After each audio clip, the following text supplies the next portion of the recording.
Kenya is now demanding that Chief Justice David Maraga immediately advises President Uhuru Kenyatta to dissolve Parliament over its failure to enact the two-thirds gender rule.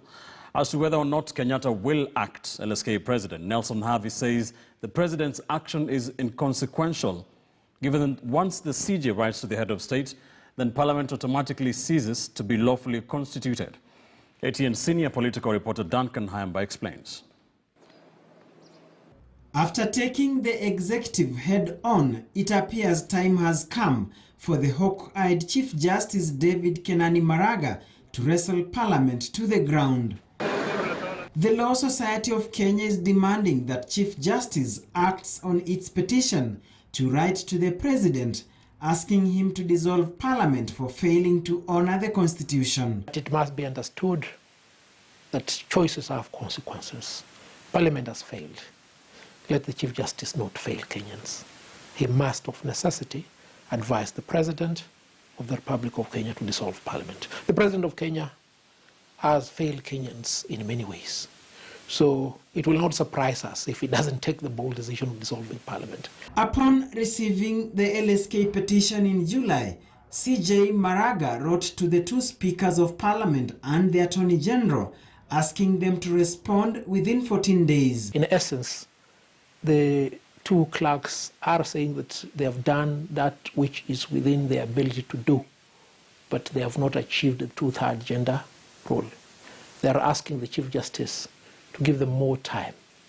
They are making claims that it is not right for the Chief Justice to order the President to dissolve Parliament because we're just 2 years to the general election, and that it is a concerted effort of the judiciary and the executive to ensure that there is compliance with the two-thirds gender rule. As for the President and the Chief Justice, LSK says the law is explicit. The article in the Constitution, so far as this matter is concerned, is not permissive. It is prescriptive.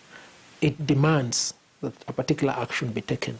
And the action that has to be taken right now on the part of the Chief Justice is to advise the President of the Republic of Kenya to dissolve Parliament. Chief Justice Maraga writing to the President is one thing. Execution is totally a different ballgame. It is on this backdrop that the failures of the administration of President Uhuru Kenyatta can be highlighted. They do not follow the law. They consider the law as a great inconvenience. And I think they expect that the Chief Justice will not be bold enough. And in fact, let me say, the Chief Justice doesn't need to be bold enough. Anybody, even a weakling, should do that which the Constitution requires of him. Last week, National Assembly Speaker Justin Muturi touched on the matter as LSK maintains the President's failure to pull the trigger on Parliament will be inconsequential once the CJ pens the letter. Just to urge ourselves that we should not be indeed worried about the fact that the 12th Parliament may come to an end and that there could be some impending retirement of some of the players. But please, in good time, try to address that.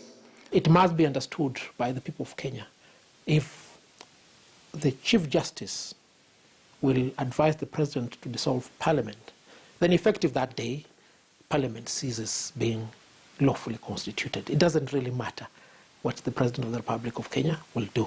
As they say, all eyes are now on Chief Justice Maraga, a man who only has 2 months remaining before he calls it a day, whom 3 years ago on this day made history when he led a bench that nullified a re-election of a sitting president in Africa.